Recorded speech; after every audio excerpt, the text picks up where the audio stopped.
What's going on, everybody? Welcome back to the channel. I hope you guys are all doing great. So we got a pretty big event going on right now, which is the Krisk. Well, Krisk for me, maybe Michelle, Mountain King, or Royal Guard for some other people.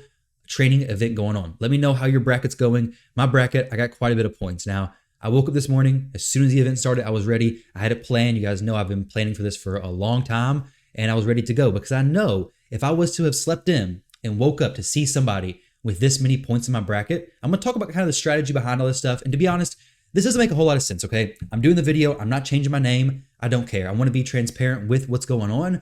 But obviously, sharing my strategies and sharing what I'm going to be doing isn't the most ideal when your name is literally Tyrauku TV, YouTube, and all your information is being logged. And I streamed this morning, so everything's being followed. So if you're in the tournament and you plan on competing, you know where my resources are at. So obviously this is not the most strategically beneficial thing to do, but I want to share with you guys the progress, the process. And besides, we had this screenshot, which was absolutely amazing this morning on the Twitch stream. Global leaderboards, okay? Tyrauku TV, lost to Tyrauku, and then sub to Tyrauku. That probably made the event for me, okay? This is the fun part of Raid. Now, obviously, this is pretty crazy, right? Pushing this much during a champion training event is insanity, for sure. Without a doubt, it's insanity. But these are the kinds of things that are pretty fun. The Cernic event 2 years ago, which was, I guess, 2 Christmases ago, though I lost, was pretty painful at the time, was probably one of the most enjoyable times of my stream. Now, obviously, if you're going and wasting resources, taking out a lot of money and doing things like that and putting yourself in a bad position and you lose, that feels bad just all across the board. But I want to talk about with you guys what I've done today, kind of some ideas in your brackets if you guys are if you do want to push. Right now, look at my bracket, you could think, okay, I'm in a safe spot. The issue is that every single person who goes over 1,400 points, 14,000 points, which is the top reward for the legendary book, is possibly going to push to compete. Because this morning I woke up and it was at 5 o'clock is when the event started, 5 a.m. And by 10 a.m. I had this many points, okay? 10, 10:30, somewhere around there. Actually, no, it was like 9 a.m. So like 4 hours, I had this many points. So if I can get this many points in 4 hours, I know for sure anybody else can as well. So any person who goes above the legendary bookmark is most likely going to consider competing, right? Because this reward is useless. This reward is useless. Nobody's fighting for second place. If they had a reward here in second place, like another decent legendary champion, a decent epic champion, anything, then maybe I would be like, okay, well, maybe they're just going to settle with that. They're not going to continue pushing. But at the moment, there's really no reason to continue because nothing up here is worth it, right? Literally, these rewards are pretty bad. Global leaderboards, other than having my name up here, these are terrible. I get a Krisk that I've spent, well, who knows how many resources on, and then a legendary book, and then 3 epic books.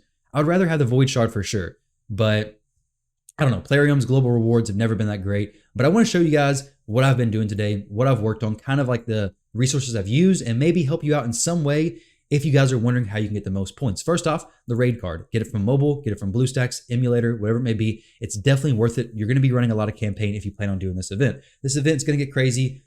For sure. I mean, this is day 1. Nothing is really set in stone. Literally, everything could completely change. People who are on the top of the leaderboards could be put to the bottom, and people who are winning right now could lose in a few days. I mean, 7-day tournament. It's ridiculously long. Now, today, what I've done on stream, everything was live on Twitch. So we took, let's see how many new 6 stars we have. Cernic was a brand new champion. I got to 6 stars. So it's 1. We have actually, let's just do the rows. We have 1 row, 2 rows, 3 rows. 3 rows, so we have 1, 2, 3, 4, 5, 6, 7, 8, 9, 19, 27, 28, 29, 30, 31, 32, 33, 34. I think 34 new 6 stars. Cernic was 1 as well. So I think I got 34, let's say 33. Even if it was 30 new 6 stars, okay? 30 new 6-star champions. I got all of them leveled up to 35, dropped some brews into. Now, I'm not going to be doing this with all my champions, okay? A lot of the champions moving on from here on out. So if you're watching my bracket and thinking, oh, he has no more resources, a lot of the champions I have now are going to likely be taken to 5-star, maybe taken to 6-star. I'm going to organize it a little differently. And then I'm going to save the points to burst at the end or get a nice little boost of points if I need them, if somebody's getting close, because I know you can burst a lot of points, which is a thing that I don't like. And having the experience from the Sir Nick event a while back, it's really got me paranoid. I'm not going to lie. Like, even with the lead I have, I know how short of a time you can clear that gap. So literally, while it looks like a, I guess, daunting task looking up and seeing 76,000 points, second on global leaderboard, this is only the first few hours into the day, right? Now, that was my strategy. Obviously, ideally people would wake up, and it's actually, in a way, it's beneficial, obviously, because if you wake up and see this and you know you can't compete, boom, you get to save your resources. But on the other side of things, if people considered spending, they may be discouraged to spend. Now, obviously, if you do this strategy, you need to realize if somebody does start to push up, you're gonna have to keep a pretty healthy gap, because if you bursted all those points, they can do the exact same thing. So this whole tournament is gonna be interesting to do. Now, if you're looking at Krisk and you're wondering, what do I even need Krisk for? Well, first off, Hydra is going to be good there. I don't do a ton of Hydra. I would love to add him to my Hydra team. I'm definitely going to use him there. In the arena, I'll use him there. My Lizardman faction war is absolutely terrible, so I would love to use him there.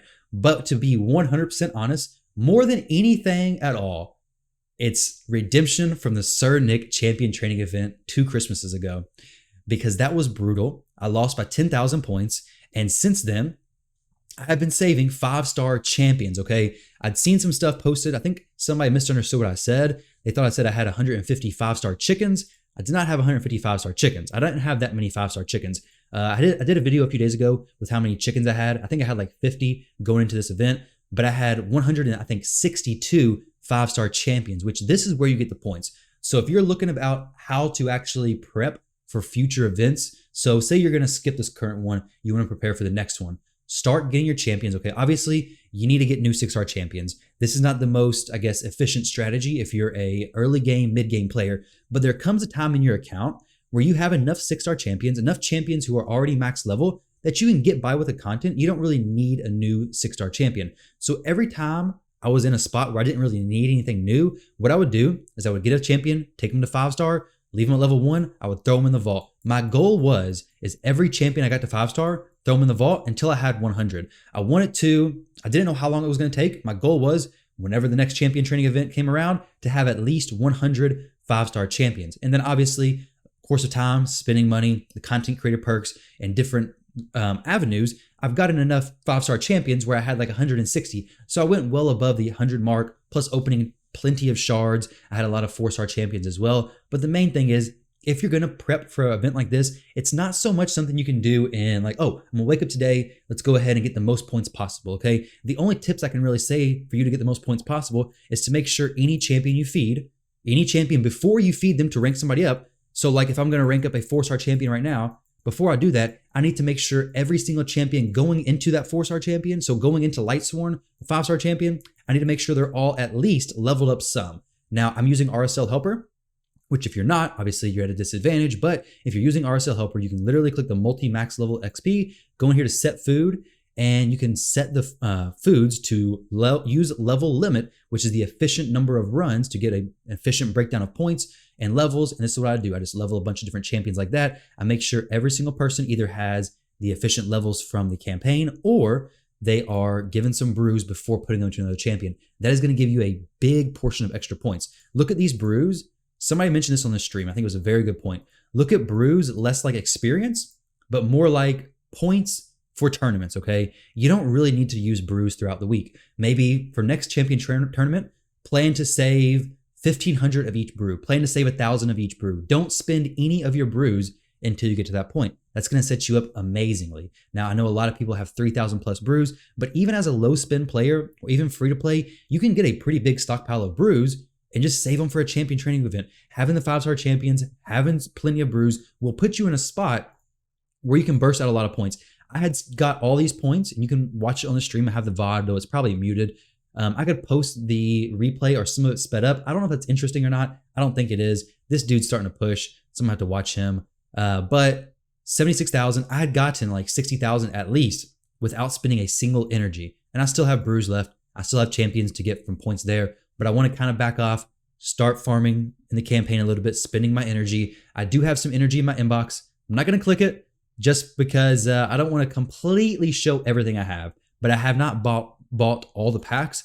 I'm trying to save my money, even though they are offering some pretty crazy deals. I mean, if you go in here right now, we get the mini mix pack, which is probably one of my favorite offers they offer. I mean, if you're pushing plat, the arena tokens, amazing. The extra arena energy refills, amazing. The chickens for this event, great. The brews, they're even great. Shards, it's a great overall pack, especially if you're doing good on the clan boss. One key is more rewards, right? In general, it's so good. Now this deal, I don't know how good that is. 10 5-star chickens and 100 brews for $60. I think it's going to be a pass for me. 1,600 gems. I didn't actually do the math on it. Maybe if you're an early game player, maybe it makes sense. I don't think so, to be honest, but let me know how your bracket's doing. Let me know how it's going for you guys. Are you trying for Krisk? Are you not? But that's my breakdown on my account. That's how my progress is so far. I'm going to try to do a video like this each day during the champion training event to kind of log the process. But on the first day, everything's looking pretty good. Everything's going pretty smooth, going according to plan. So far, nobody in the tournament, nobody in the bracket is really pushing insane. Well, I'm saying that, but this dude's starting to catch up. And I'm so paranoid that I'm thinking he's going to blow past me and not going to get to 100,000 points. So guys, I'm going to hop off here. I'm going to work on getting to 100,000 points and then hopefully maybe get this legendary tome from the global rewards. I mean, Krisk, how many books does he take? He takes, plenty of books. So I guess I could use one of those books from the global rewards. Player, fixture global rewards. Come on now. Maybe put like a decent champion up there. Have a Chogger up there. That'd be amazing. Imagine if you had a Chogger as a first place global reward. You had like a different legendaries as second place. Those whales would be pushing even harder because those people in a lot of those whale brackets, they're not competing against second place globally, right? Like the people up there, like in this screenshot, for example, Tyrauku TV lost to Tyrauku and sub to Tyrauku. We weren't all competing against each other. We're all in different brackets, which the other people in the bracket are probably not competing against us. So at that point, it's like, let them people compete against each other. I mean, I don't want any part of that. But if there was another legendary on the line, they very well may try for it. But either way, guys, thank you all very much for watching this video. I hope you enjoyed, and I'll catch you all in the next one.